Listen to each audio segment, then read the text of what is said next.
Hello, ladies and gentlemen. How are you? I hope you're well. Looking great, as always. Jims, looking good. Looking good. Doing I great gotta as say.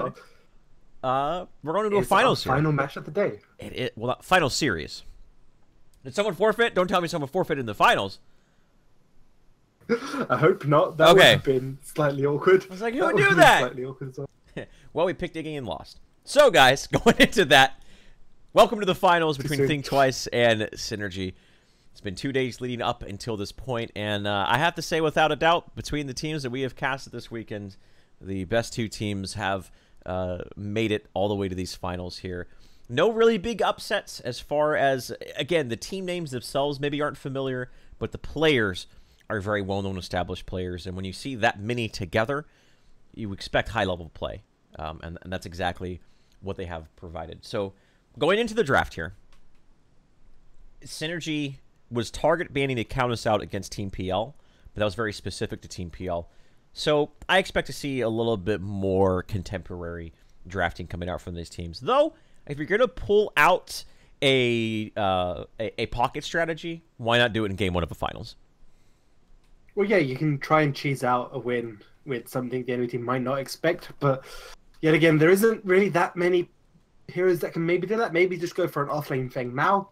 I'm all about that. EU players don't really tend to favor Feng Mao at all, if ever. But it's I don't know. It's really tough because the hero pool is still pretty small. There aren't many heroes that you could really pull out as a pocket. I do quite like a counters pick coming out. Yes. That's, I think, one of the nicer pocket picks Yeah. teams can go for because of the capabilities just to be able to take out one person from a fight right at the beginning. But in coordinated team fights, it's really tricky to pull off because you can bet that someone's going to be there waiting to try and stun counters the second she tries to blink in. Exactly. Well, it's not going to be a seismic assault, and it's not going to be a stasis bomb, as the dynamic duo is both banned out from each team's respectively. And Think Twice, we saw a phenomenal performance coming out from Think Twice on the Howitzer, as well as Talkflit. So, two very, very skilled Howitzer players on the side of the field. Not surprised at all that Think Twice want to make sure that they have it in their hands and also are denying it from Talkflit. With Bellica also being banned, it's just the next sort of in line of mid laners is what you want to take. Howitzer being a lot more favored over Gadget. And Howitzer Gadget matchup in mid is usually fairly favored to Howitzer, but Gadget can still hold her own fairly well as well. So it's more about the pressure and the displacement mine. That is the key reason why you always take Howitzer and why he's such a high priority right now. Kwong and Severog picked up, so jungler and what we're assuming is going to be an offlaner at this point in time in the draft by Synergy. So Think Twice, default, I would more than likely a Grux coming out for the jungle. As far as offlaners go, we see Team PL put up the Morgesh twice with with varying levels of success.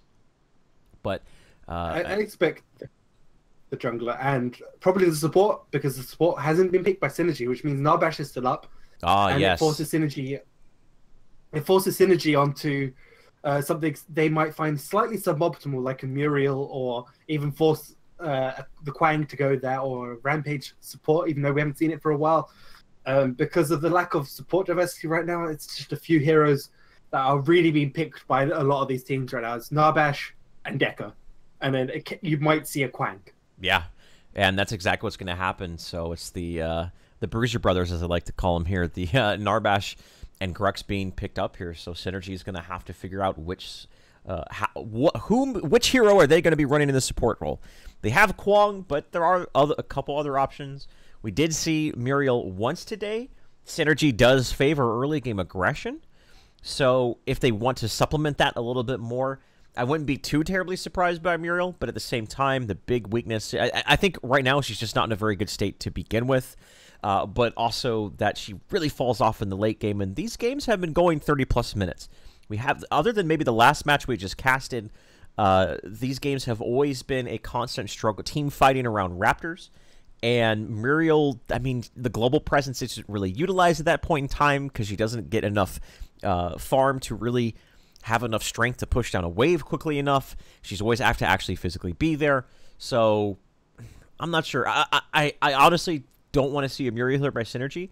I think a Rampage or maybe some other unconventional support that we haven't seen would play to their strengths a little bit more. There's the option of a Pocket Richter. Oh, yes, on we haven't Mort? really... Oh, I hope that happens, Jim, so bad. I want to see Mortarion on Richter, please. But the problem is, the only person he realistically maybe wants to hook is going to be the Sparrow or the Howitzer. That's about it. Narbash, yeah, you'll be happy you probably get the kill, but you can still end up losing the fight overall.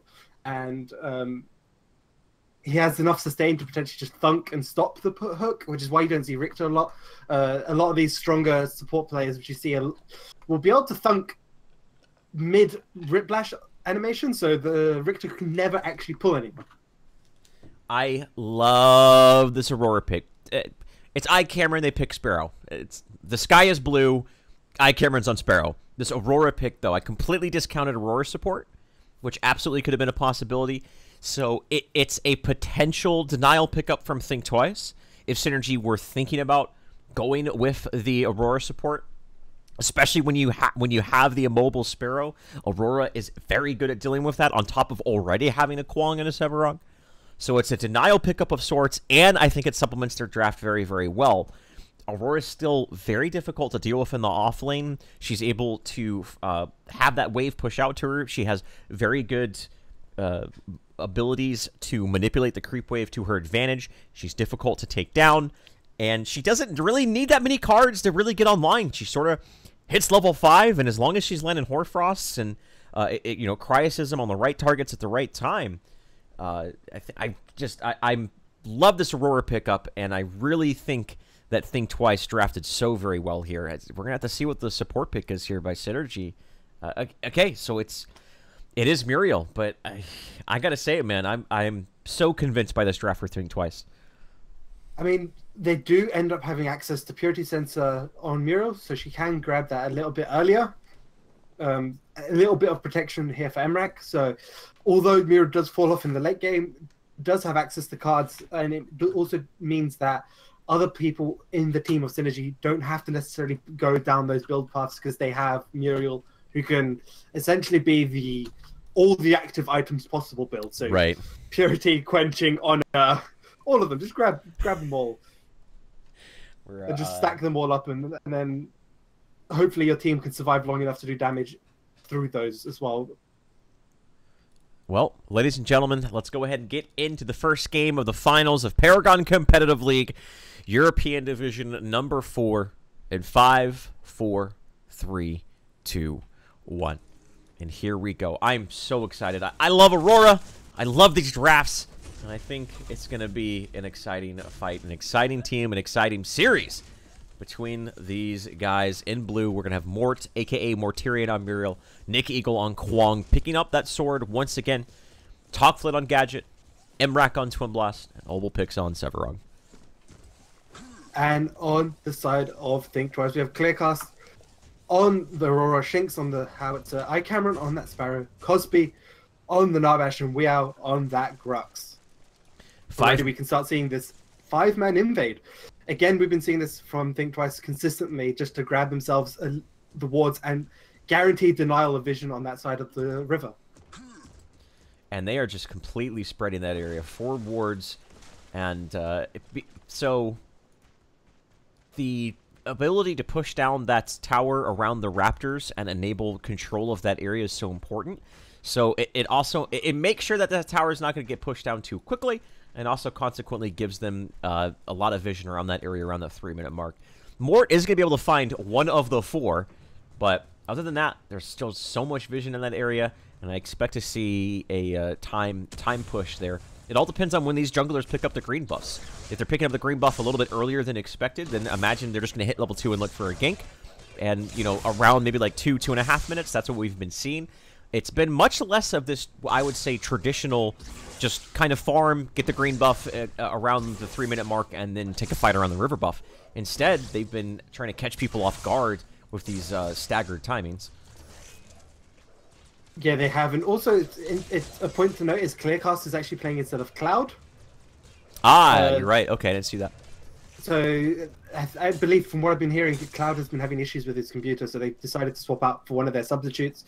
Clearcast was and is still one of the members on Think Twice, was their support player for a long time, but they've got Cosby subbing in right now as a support, and they put Clearcast into that offlane.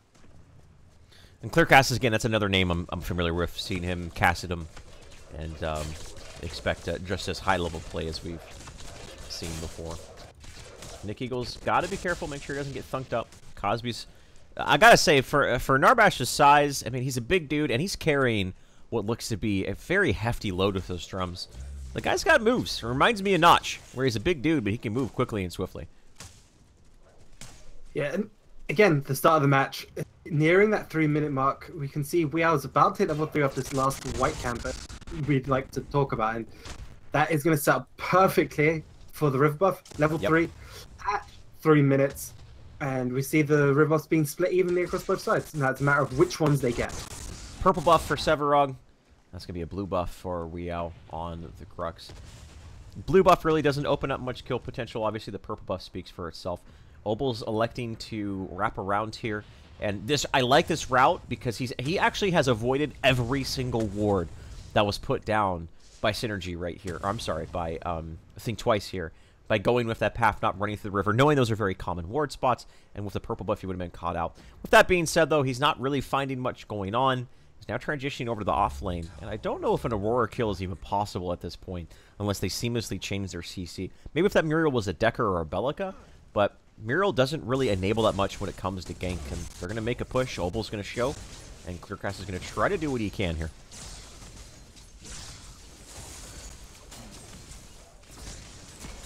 And just a Hoarfrost continuing to lay down the aggression here. Other side of the field, Nick Eagle feeling pretty confident, as Weao on the Grux is just sort of roaming around now, wrapping around from the weak side jungle over onto Kwang. There is no ward.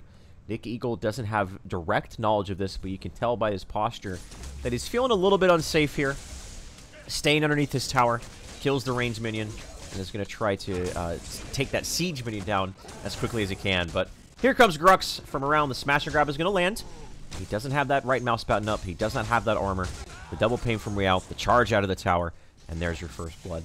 The wraparound and the patience from Weao is going to result in the first kill of the game. Other side of the field, though, the kill potential of this push is very less so, but they are going to be able to get this tower. So it's essentially killing an offlaner versus losing your offlane tower, Gems.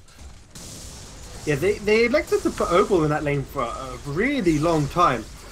It means that during the out time, their level 5s are going to be negated. Mortarian's actually going to be hitting level 5 a lot later than normal. Yes, they get the tower, but they had to share the creeps across 3 people instead of 2, and you can see he's already level 3, whereas you can see Cosby, he's going to be probably hitting level 3 a lot sooner just looking at the levels. You can already see if you just click on them, Cosby's nearly level 3. Yeah.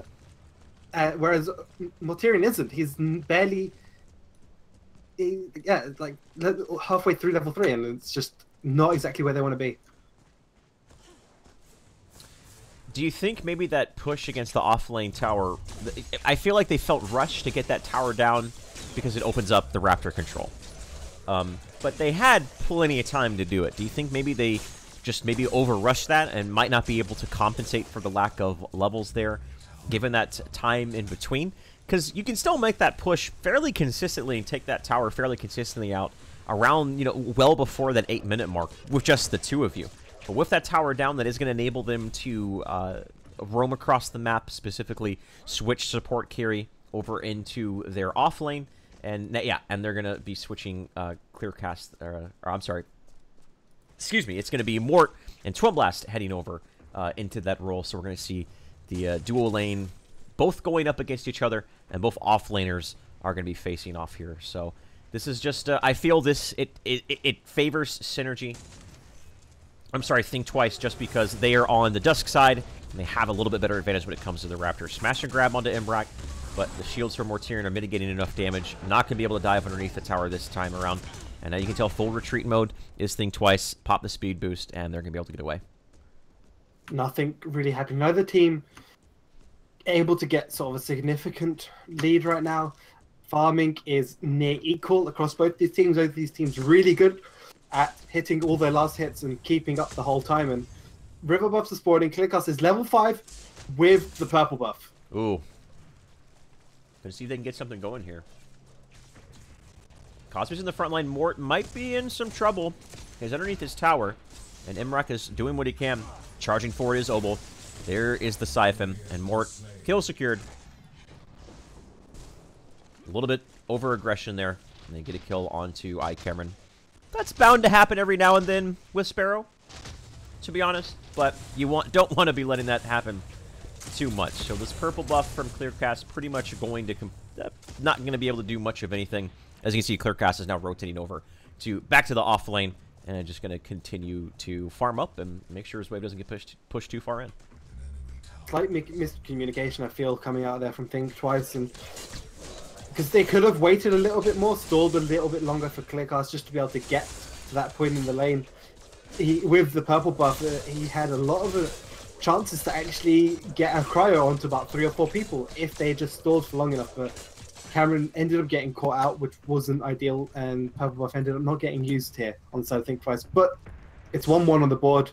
Farming is pretty equal. Cameron and Emrak are pretty equal on points, and this is going to be a good game, I reckon. I think these teams are just biding their time until the 10-minute mark, and judging by the vision of the wards around the Raptor camp, and again, the geographical advantage that is granted to the Dusk side, those wards are now fading. At least one of them was. Charging forward is Obel, looking for a subjugate. Barely missed. That appeared like it was going to land, but that wasn't the case. We do see Weow now transitioning over to the safe lane from his strong side of the jungle, and that is going to be the retreat from Synergy. That subjugate landing was more than likely a kill, if not 2. Very, very, very close. And if I'm Cameron, I'm counting my blessings right now. And the other side of the map, Nikiko is really putting a lot of pressure on Clearcast. The thing is, Clearcast's kit, yes, it can dodge the tether really easily. However, the Hoarfrost is kind of never really going to actually impact Nikiko. All he has to use is his lightning that gives him armor. Doesn't even need to tank it, and he can just auto attack and beat in sort of a basic attack battle between Clearcast will win every single day. Yeah, Nick Eagle definitely has the favorable matchup in that situation. Aurora's kit is not really as well suited for 1v1s as Kwang is. Much more about getting that cryosystem off and much more of a team fight oriented hero, while Kwang is a little bit more well versed in the art of fisticuff 1v1 fighting. Mort still not level 5, but, well, I say that it's only 10 minutes in. About to be level 5 here. I feel like this game's been going on a little bit longer than it actually has. Weow at level 5, just taking a look at the numbers. All ultimates are going to be online here once Narbash and Miro respectively pick that up. It looks like they're going to be getting it here. Cosby's a little bit further behind, as you mentioned earlier. But yeah, these teams pretty much just continuing to farm the lanes. And really the only big points of contention we've seen thus far, even with the Raptors being up now for about half a minute, has been the river buffs. Neither one of these teams feels comfortable to fall over to the Raptors and start picking this up without some sort of an advantage. They feel like they can get more out of the map in the current state of the game and just try to find pickoffs at every odd minute mark here on the clock. Yeah, the Raptors are also up. Wards have been placed, I think, twice around the river buff and the Raptor itself, but not at their entrance to the jungle. And Weow does manage to smash and grab, but is taken really low. He's got to be careful. The Hoarfrost, Weow needs to be careful. He needs to get out of there. Using the challenge of the Warlord, the Cryosystem is used. Nick Eagle is going to get frozen up, and is Weow able to get away? At least for now, he is. The Cryosystem was able to keep him alive, but Obel rotating over. Tether misses. Subjugate. Obel's trying to aim it up. Clearcast dodges it, and he's going to be able to get away. Reversal of Fortune, you always got to take that into consideration there, guys. It's never truly a 2v2 over a 1v1 when that ability is online. And they're going to get that kill, and now immediately, as expected, switch over to the Raptor camp. It appears that Think Twice is just maybe thinking about a contention here. Shinx is around here. We've already seen him make some big plays with Make It Rain and R2000 Rocket, but they're falling back. They're going to give this up. All the meanwhile, Cameron is free farming, so they're not giving up too much farm from their carry. No, Cameron is actually still on 17 points. along with Emrak on 70 points. So they're actually equal. Cameron getting a lot of farm here in this side lane, meaning that he's not going to be too upset about that. What was interesting to see was that, you know, in that last fight, Weao just jumped off into the jungle and there was a wild Oba appeared and just siphoned him just to get some extra help. I haven't got that on Pokemon Go yet. I haven't got the Obel yet. He's pretty elusive, but maybe we'll be able to get one, though. Do people still play Pokemon Go? I feel like that's an old meme. Like, I'm memeing from 2016 here, guys. I apologize. I'm behind on the memes. That's okay. Mid lane, Shinx and Togflit. Again, this is, ever since the Raptor change, we haven't seen a lane phase last this long. It almost always turns into just lane, and when the Raptors spawn, team fight around that. But much more priority being put onto the lanes and map control overall.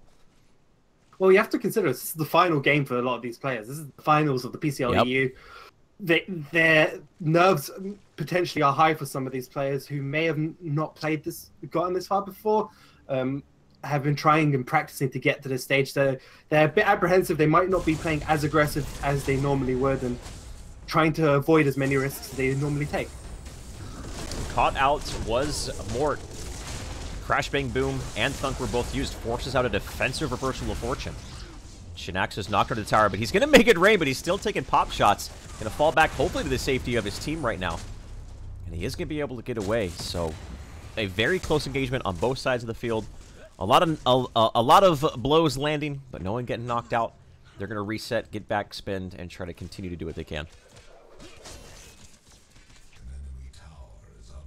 Not much happening on the board. Point-wise, Think Twice have a slight lead. A couple of their guys are 18, I think. Actually, they're fairly equal, actually, now that I'm adding them up in my head.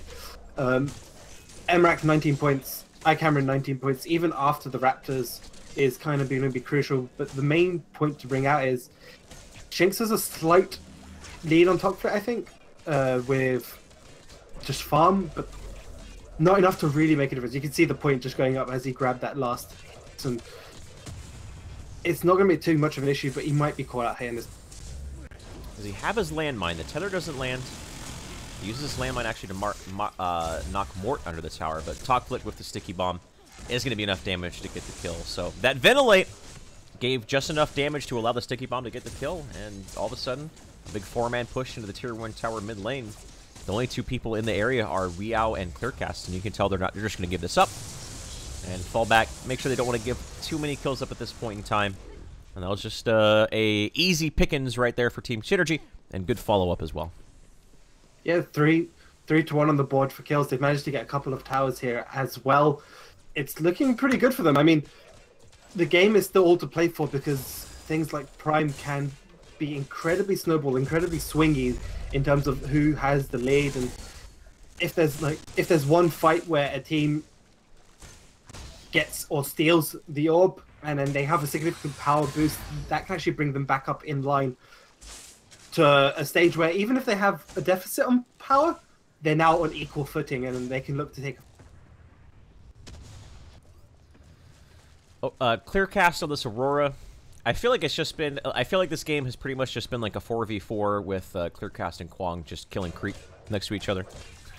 Clearcast again has very little kill potential in that situation, while on the other side of the field Nick Eagle does. So, but Clearcast has been playing accordingly, hasn't been aggressive, hasn't been getting erroneously in the face of Nick Eagle, and has been respecting the fact that he's at that disadvantage. But building very tanky, and this when we do see Aurora, we don't see like this pure damage Aurora. We actually, because of the nature of her kit, what you want to do is get into the backline and pop Cryosystem. That means you're going to be taking damage, and whether it's from ability, basic attacks, getting stunned up, so on and so forth. So I think it's perfectly natural for any Aurora player here to get some survivability very early on. May not seem intuitive, but once you really break it down logically, it actually starts to make a lot of sense. Raptors get cleaned up, iCameron gets 3 more card points, and I feel like Team Synergy just kind of fell asleep at the wheel and allowed them to get that without any sort of contention whatsoever. Yeah, no contention at all, and that actually gives iCameron what he needed. I mean, he's actually still behind because of how Emrak has actually been farming, and because they managed to get the earlier Raptors, so I think Dwight's going to be happy just to get iCameron to catch up in points. Does manage to get a couple of his completed wing cover blades. That piercing shot now is getting to a point where it's going to push people out of lane or in fights, and yeah, you're not going to want to be sitting around and that piercing shot hits you 2 or 3 times. I love that build. It adds diversity to a hero that when you first read Sparrow's kit, you're like, oh, this is like a hyper carry. You know what I mean? You look at her passive, you look at inner fire, you look at her numbers when she scales. She has a lack of mobility, but obviously has a cleave associated with her auto attack at level 13, 90% conic cleave. But what's beautiful, I love how MOBAs enable players to think outside of the box and play heroes in a way that they weren't even the designers themselves didn't envision them being played in such a way. And that's exactly what, I mean, this is the most common build we see on Sparrow. We don't see, like, I don't think we ever see a Sparrow who goes and, like, you know, spear the Rift Hunters, 6-point spear the Rift Hunters and things like that.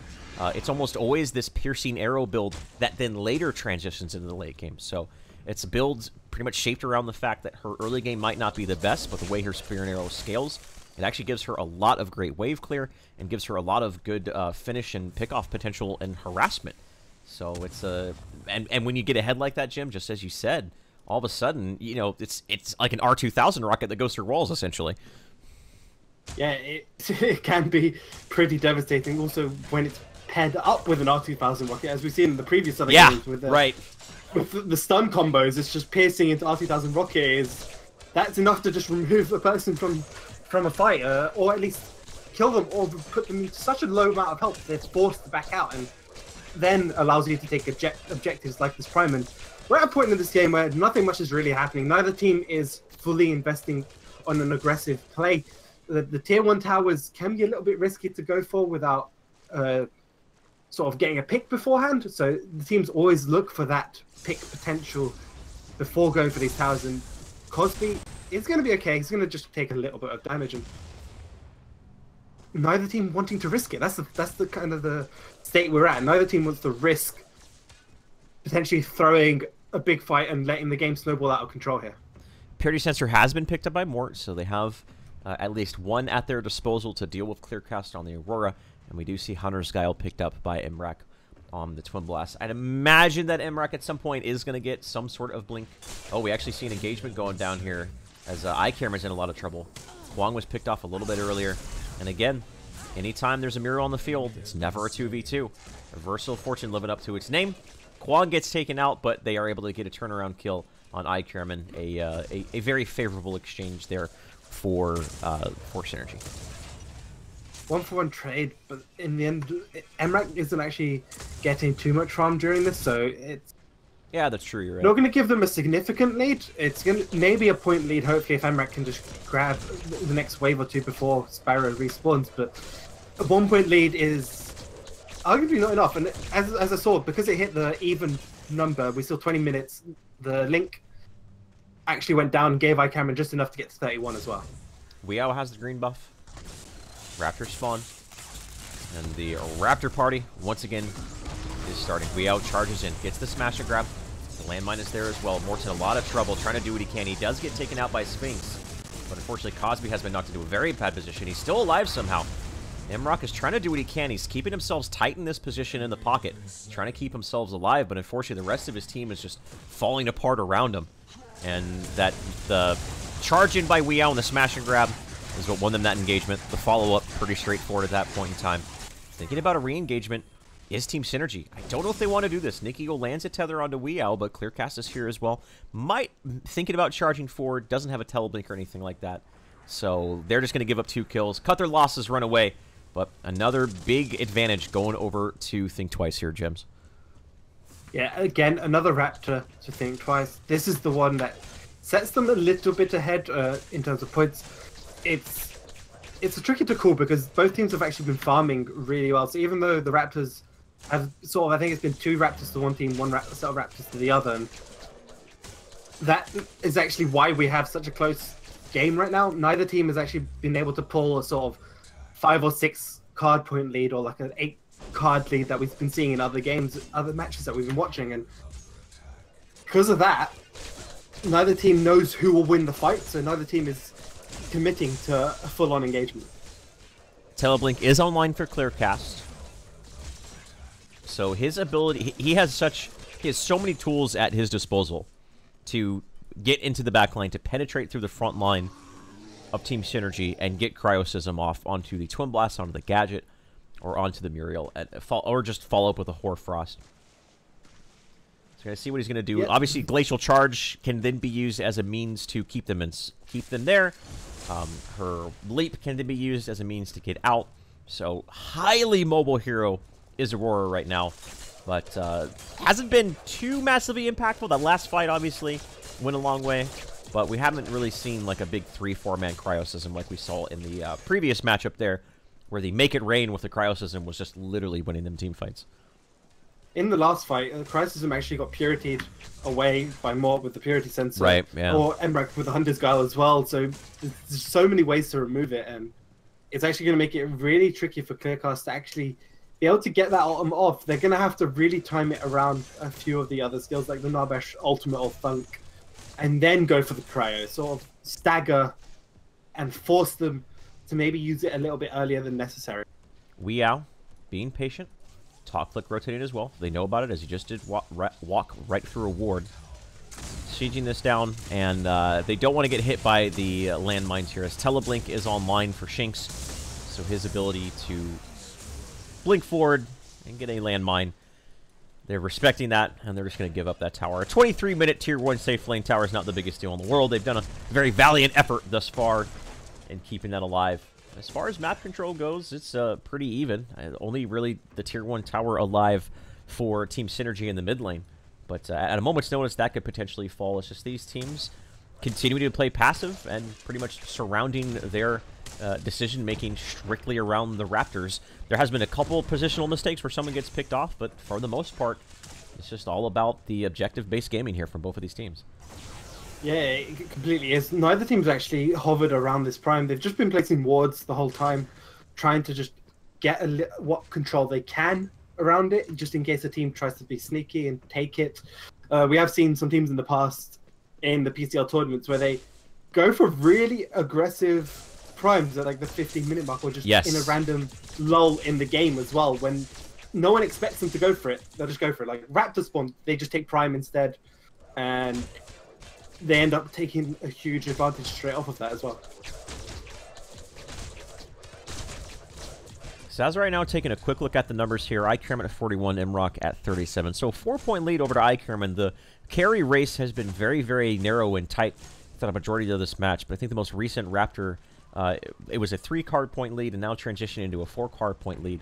Only an 8-point CS lead, but it's the 2-2 of iCameron versus the 0-0-2 of Imrock, which I think has given that extra little card level boost.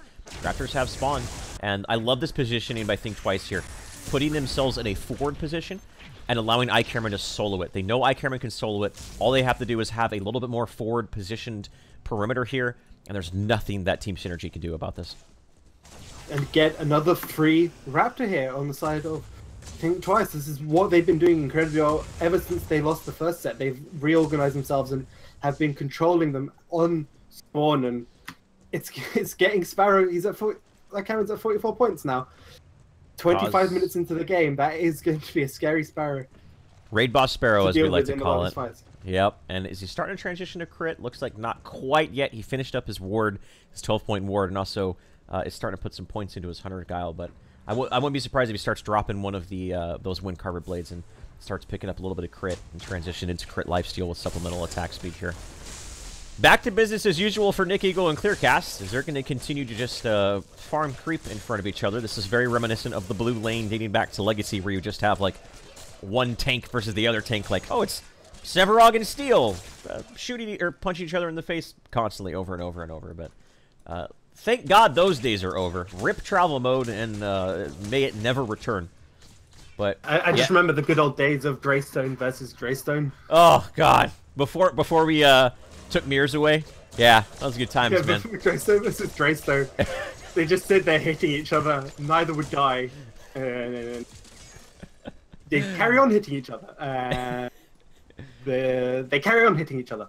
And that was all you had. It was a display of patience. It was a test of patience. Is what that was. Eventually, one Greystone would be like, "Screw it," Like, it would just start diving towers or, like, just let the lane get pushed in or something like that. But a different time, a very, very different time. And this game has absolutely improved overall since then. But we're just reminiscing because we're old-time Paragooners, man. We've been playing this, doing this for over a year, dating all the way back. And glad to see the community continues to grow, though. So, well, 27 minutes in, this Tier 1 tower looks like they finally want to take this out, them being Think Twice. Onto the pure quenching skills online for Cosby. They have all the defensive tools available to them.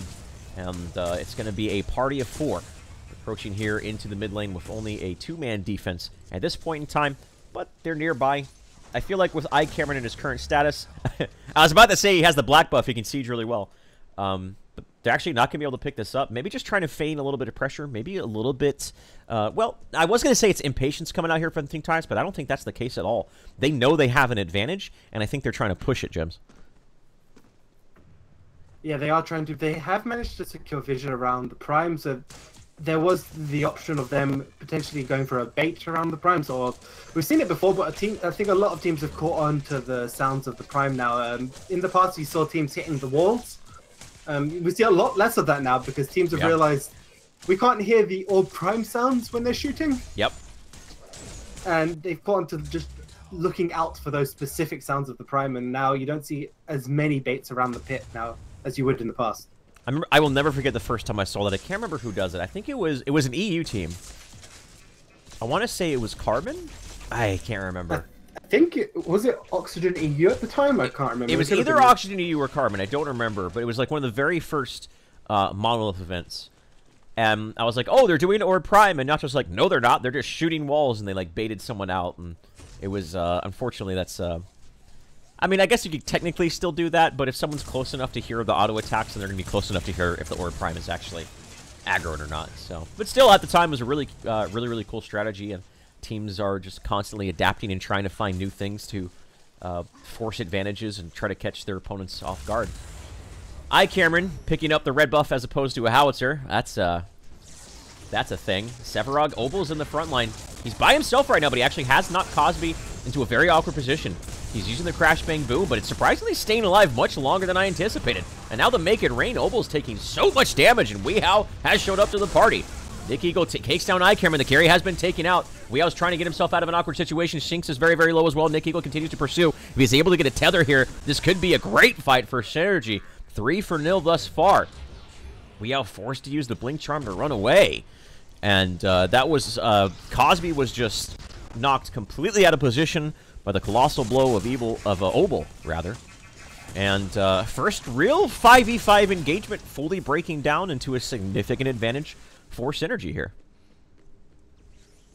Cameron ended up getting tethered there by the Kwang and taking the full brunt of Kwang's abilities and wasn't able to get out. He tried to blink out in the last second and ended up still falling. And this is what we've been waiting for Synergy to do. I mean, they kind of gave up a couple of Raptors up until this point. And they came in and were like, okay, we've given up too many Raptors. Cameron's at 52 points. We need to start contesting these a lot more. And they did. And this is a really aggressive play coming out from Synergy. Instantly going for the Prime here. I absolutely love this. They recognized Clearcast was on the other side of the field. The moment they saw that, I guarantee you they started yelling in comms about that. Cosby is back on the field. So is iCameron. He's just now showing up, but they are a little bit too late. And now Cosby's in a lot of trouble. Tether lands onto the Pure forced out. Snow onto the Pure for another 40 seconds. Thunk is going to give Nikio a little bit of space. The subject unfortunately does not land for Synergy, but they are a glowing blue. And this all of a sudden is a game which has been about patience and strategical thinking is now about to break down into some nerds trying to kill each other. And it's always a beautiful thing when that happens here. The siege potential, the siege defense coming out from Think Twice is very comparable, but we also got to be careful. There's that long range. That's what we saw in the previous game, Gems. They land one form of CC, and that long-range damage coming out from Howitzer and iCameron, just on top of the Prime card damage boost. No Grux, no smash and grab, 4v5 with the Prime card. I think this Tier 2 tower is dead to rights. It's all about if Think Twice can keep their inhibitor alive and make sure they don't give up too many kills. Subjugate land on Cosby. He's going to take a big chunk of damage. Again, forced to use Onto the Pure. No Onto the Pure for 40 seconds. That could be really important here, especially if someone gets caught out of position. Look for Clearcast to take an engagement here. I think he's going to be the one setting the tone here. Look for a blink and a cryosism. something to catch their opponent off guard as they try to siege this, but it's going to be very difficult. They're going to be waiting for the next wave here to come up shortly. Just before they go for this push, they still have the Prime and 5 seconds on Weow. They might be able to hold out on this. Warfrost trying to do what they can. Oba picks him moving forward. Subjugate does not land. Glacial Charge used defensively. Clearcast thought he was the target. Nick Eagle gets caught up by the landmine, but not much damage, not much follow-up, and the shields are there for Mort as well. Yep, and all 5 are now back alive. Are they going to continue to go for this siege? I think the siege defense coming out here from Think Twice is enough to make the team of Synergy a little bit hesitant to make a hard engagement. Make it rain forced out. They're clearing out this wave. Clearcast is low. Oh no, there's a Subjugate. They got to keep him alive. There's the Fury of the Heavens going in. They try to do what they can. The landmine was knocked down onto Nick Eagle preemptively to try to do what they can, but it's not enough. Now Nick Eagle is going to try to drop down the inhibitor. He gets taken out. It's a 1-for-1. But if Team Think Twice doesn't get more out of this, then they could find themselves in a very bad position. The knock up onto Obel. There is the Crash Bang Boom and a Smasher Grab, so they do get more here. They get 2 kills. They gave up a mid inhibitor. Both of their lateral lanes being pushed in, and obviously mid lane now perpetually going to be pushed in by the fact that the inhibitor has fallen. What's the call here for Think Twice? I think it's to stabilize your lanes and try to get some map control back. They have lost their inhibitor now, so they do need to have permanent patrolling, basically, in that mid lane. Make sure it doesn't get too far pushed in later on, around sort of when Prime does come back up again. Point-wise, it's actually looking pretty even. I mean, yet again, Emrak is slightly behind Cameron, but it's at that point in the game Cameron is just nearly always going to be doing more damage. Right, yeah. But if we look at Chocolate, he's actually at 18 points for me, so I guess I have the bug.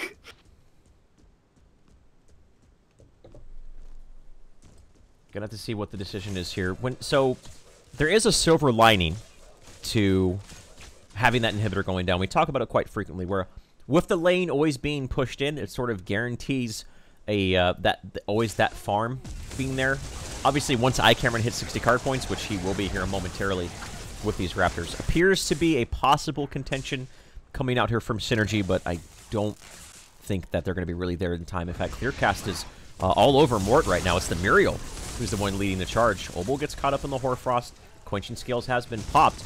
The Make It Rain's gone down, uses the zoning tool, trying to separate, divide, and conquer. The aggressive Reversal of Fortune tried to be used to get a snare on the team. Subjugate barely misses on Clearcast, and he's going to be able to get away there. So they don't get all of the Raptors. I believe they got maybe a couple of them, but that was a very tense moment right there.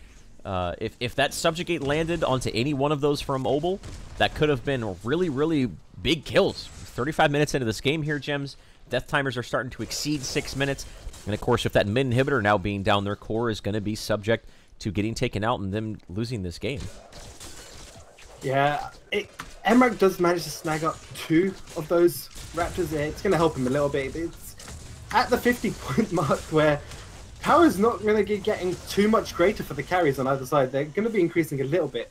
What we really need to keep track of is these other guys on the team, like the junglers like Obel and Weow, and how far they can get into the later stages. Because Obel in the Sevrog late game, if he can manage to get 140 plus stacks and a full build of tanking, he's going to be really difficult to deal with. I mean, even only at 39 card points, which no doubt about it, that's Obel's underfarmed. Let's just be honest here. Even with that, he still is deceptively difficult to take down, and that's due to this Thermo Bond being put into play. One of the cards that was changed when the I believe it was patch 0.36 or 0.37. I don't exactly remember which patch it was, but the big balance patch that happened. This is one of the big cards that changed. So anytime he gets CC'd pretty much at all, he regains 12% of his health. Has a Quenching Scales on top of that. They actually have 3 Quenching Scales on their team, so if they're staggering those out at the right moments, that's actually a very effective uptime. And Nick Eagle himself has a Thermo Bond too. So if he is able to hit 60 card points, he's already hard to take down. He's just going to be able to almost be reckless with his positioning, just with reckless abandon going into team fights. Cosby was looking to get a deep ward, but he's going to pay for his life. So no Narbash on the field for 40 seconds. But there's Orb Prime should be up around the same time that he gets back on the field. And Raptors, their importance in the game as the game goes on starts to fall off significantly, especially once your carries hit 60 card points. Yeah, Orb will be up in about 50 seconds. that is going to be the main point of contention for the next fight. Both these teams are getting to the point where if they can get a team wipe, that is pretty much it. Even if tier 1s are still up, you can push fairly far with just one fight after. Ooh, my. We were looking at numbers, and Twin Blast got taken out in the meanwhile. That's devastating right there. Cameron gets a kill on a Muriel as well. Right around the Orb Prime pit. I don't think that they were expecting that at all. I think what was happening there, Jims, was Think Twice was looking to start warding the area around the Orb Prime, and they just happened to find a Twin Blast and a Muriel. A minute with no carry. Orb Prime's about to spawn, and this is definitely a moment for Think Twice to regain map control and try to even it up when it comes to the inhibitor count. You better believe they're going to engage on it. If you are Synergy right now, do you go for a contention, or do you give this up and just make sure you have all 5 alive for the pending push, one of your lanes against the Prime card? You don't have to send many people to contend it. Quang or Gadget can probably do it either one by themselves. You kind of don't really want to risk anymore. But the second you see them peel off, you're gonna be pretty happy. That's an extra, like, 10 Nick Eagle. Oh, clear cast wrapped around new Nick Eagle and completely cut off the means of his retreat. Beautifully done right there. A big heads-up play. Just great game sense to wrap around and put Clearcast to have himself in a position to where there was nowhere to go if they came in that area, and that's exactly what happened. So no Kwong on the map for 70 seconds. You can tell. Now, Mrock did, or I'm sorry, yeah, he did just respawn. He's on his way to the fight, but the Prime card has been activated. They were just posturing, feigning aggression, maybe trying to force an indecision out of Think Twice. But Think Twice is, they're not going to fall for any of those shenanigans. They're going to fall back, heal up, spend their points, make sure middle isn't going to be pushing into the core, set the waves, and look to get something off of this Prime card. So Kwong will be up, I think, by the time their towers are under siege, but they still have lots of breathing room to open up this map for them and open up a potential win condition. So we've now seen Prime going to both sides here. Neither team being able to actually end the game, which has been quite normal for Primes. Within all our tournament matches that we've been watching, usually one Prime is enough to get an in-hit or push for the win. Yep. Now we've seen a Prime on either side here. Neither have actually been able to secure enough of an advantage to end the game off of it. But it's getting to that point where the later in the stages the teams they get Prime, and if they manage to get a pick off of that while they have Prime, that might just be it because of the death timers. Kwong's alive. He's going to be here in time for the defense. One CC could literally win Think Twice this game. R2000 Rocket, let me just look at Twin Blast. One R2000 Rocket is down to 2/3 HP. A piercing arrow, he'd be even closer to death. Clearcast has to jump away. Cryos isn't missed online, and you better believe that Mortarian has that purity sensor, his hand over that purity sensor. Cameron's the one in front. The inhibitor, I think, it's going to fall. There's the blink in. The Hoarfrost doesn't land. Very quick reactions right there from Twin Blast. That was very, very close. Imrock almost got isolated by the Hoarfrost. So as of this moment, these teams are... And Nick Eagle actually thinking about going back in. He gets isolated out. Oh, he's got to be so careful. There needs to be a reversal of fortune, but it's not even enough at that point in time. Clearcast is the one to get the kill. Nick Eagle has been taken out. Shinx moves forwards. Actually, oh, wow. Oba was able to mitigate the knockup mine with the right mouse button of Severog right there. But can they keep the core alive? They're going to go for this. They have their Prime card up for a little bit longer. They don't have minions, though, and they are going to fall back at this point in time. So... maybe just being patient. They know that there's no Kwong. They know that it's a 5v4. And I believe they still do have... Nope, the Prime card has fallen off. But even with that being said, they're still looking for a push here, Jims. This is a very tense moment. It's going underneath this core. One mistake from Think Twice. They might be able to counter pushing in the game if they don't end this core right here. This is very all-in play coming in from them. Obel Pixa just hanging out around there. Smash and grab doesn't land. Weow gets hit at half HP. Is there Quenchy scales? Is there anything? Clearcast forced to run away. And, yeah. Synergy's going to be able to defend, hold, and keep themselves in this game. So we still have a very... as even as they can get at this stage. It's gotten to a point where Raptors now are going to be given to other people on the team. Yeah, so right. We're going to see some points being thrown over to, like, Clearcast, to Weow. Try get them guys as close to 60 as possible. Shinx, I believe, is pretty much there. He doesn't particularly need it, but Weow could use a little bit of points there being thrown to him. Try get the Grux up to 60, and I think Raptors still might be a point to fight out, but not as much. I don't think either team are going to be too sort of forceful about it. Whoever gets them at this point, and because not one bad fight here is going to spell the end of the game. Inhibitors already being down, they can pretty much push at any point right now. It's not very often we see a game go this long at this high level of play, but I think it's a testament that not only are these teams very evenly matched, but a great deal of respect being shown here between these two contenders. They could have gone in for that all-in push right there, but they knew if they got caught out, if Weeow went down, which was very close to being the case, that could have cost them the game outright. Both of the cores are exposed. The death timers at this stage are just so very long. Orb Prime isn't going to be up for a minute, so that's not really any point of contention. But one small mistake from either one of these teams, we're at this stage of the game where just at a moment's notice, you can just lose the game. It's very, very tense, and it's all about consistency and making sure you don't find yourself getting caught out. Yeah, Orb will be back up in about 2.5 minutes. That is going to be... I don't think either team is going to really want to take any big fights unless they can get like a little sneaky pick here, which is what you see Think Twice trying to go for here. I don't suspect there'll be any big fights until then. Playing some sneaky Paragon as they try to paint the field. No. Shout out to Sneaky Paragon. Shout out to Sneaky Paragon. Right, that's what I was trying to do. It didn't work out, but shout out to the Sneaky Paragon brothers who made our awesome emotes. And thank you to everyone who are using the emotes. Good time. But, yeah, I feel like these teams are just going to sort of hang out and wait for Orb Prime to spawn and try to get something going.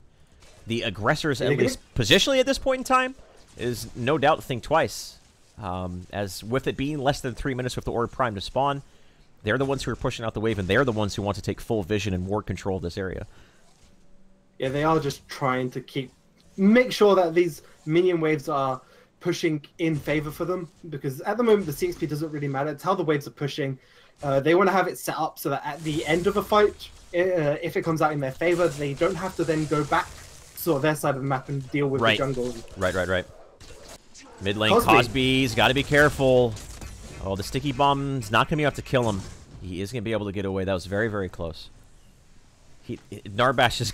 They need everyone they can get, especially at this moment, with Orb Prime being so close to spawning, as well as just...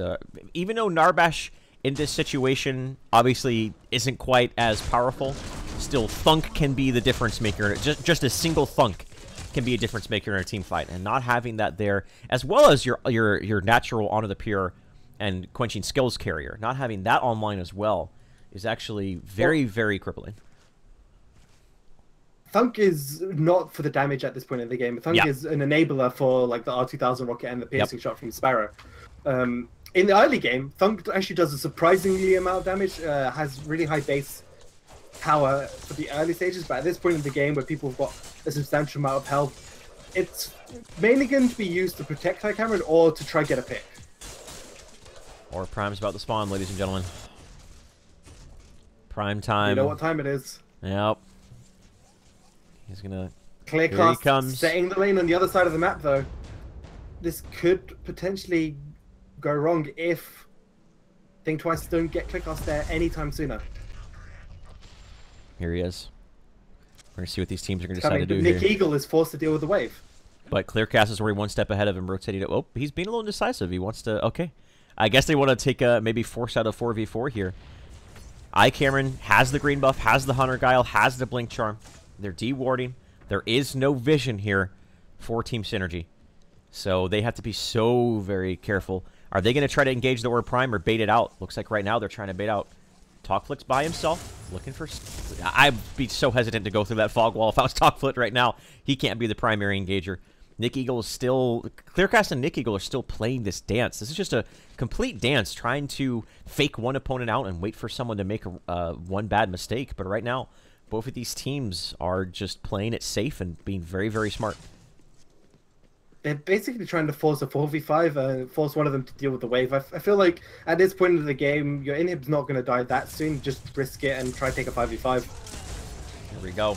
Starting the engagement. Look at that glacial wall by the glacial charge by Clearcast. It didn't isolate Obel, but he's trying to go in there. They have it. Prime card is on Think Twice. This could be the game right here. Obel's going to knock him up. Cosby's the only one who's really low right now, but Obel's in a very terrible position.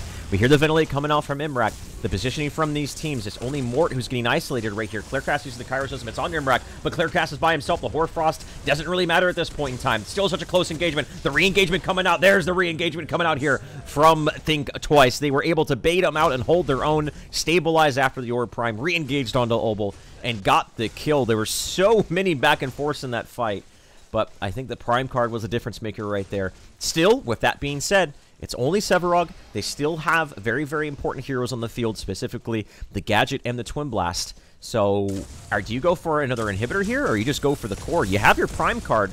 It is a 4v5, but still, this could be a potentially, not even, I think this could be still a very difficult core push.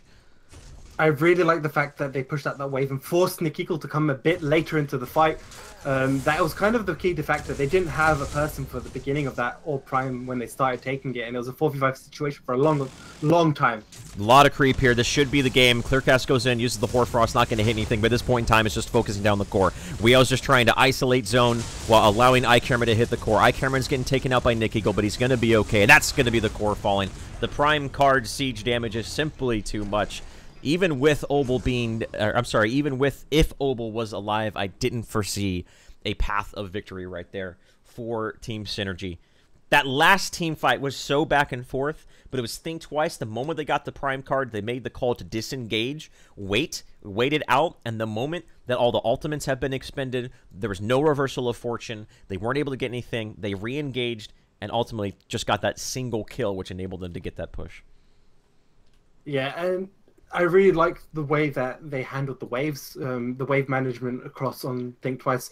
They realized, look, it doesn't matter if Nikiko actually goes back and pushes that out. That's actually in favor of us, because now we get to have Aurora here a lot sooner, and we can start rushing this Prime down, which they did, and it ended up actually winning them the game off of that quick play there. Ladies and gentlemen, so game number 1 is going to be going over to Think Twice. A game that at times was, well, let's just call it what it was. Most of the time was very passive display of just strategical thinking and trying to outthink their opponent. But when it came down to it, both of those guys were so evenly matched in the decision-making department that it just came down to raw team fighting potential. And that's where Think Twice was able to edge them out, as well as the fact they had a little bit of a late-game advantage with that Sparrow versus Twin Blast dynamic that was going on right there. A very long game, but I think when you have teams at this level that are that evenly matched, that's not too surprising. No, neither team wanting to take any risks, both wanting to go for this finals and take the trophy of the PCL EU, and you can see that in them. Now the question is, will Synergy be actually tilted from this? Will they be thinking negatively? Because the match was potentially in their favor for a lot of it, but just was at the cusp for them to be able to take, but they couldn't do it. I wonder if that's actually going to impact their next game, whether or not they're going to have a few more issues there, and can Think Twice actually capitalize on it. They're going to be extremely ecstatic. They won that game. It was a 47-minute game that they pushed through, and they ended up taking it. And so we're just to see how much they can actually keep going on that sort of emotional high. It's a test of character, not only for the winners, but also for when you lose those sort of matches. Can be very disheartening, very demoralizing. So, rather. So, a test of discipline, and see if they can keep themselves in this going into game number 2. They absolutely had many moments where they could have got themselves into a position to take that game. They were the ones who got the first inhibitor, don't forget. They were the ones who were able to open up that core for the first time, but unfortunately Think Twice were able to stabilize and edge that one out. Going into game number 2 here in just a moment, guys. And don't forget, head over to that match arena, use that coupon code PCLEU number 4. And thank you so much for your contributions, your support, your love, and your passion. We'll see you guys in a couple minutes. Stay tuned.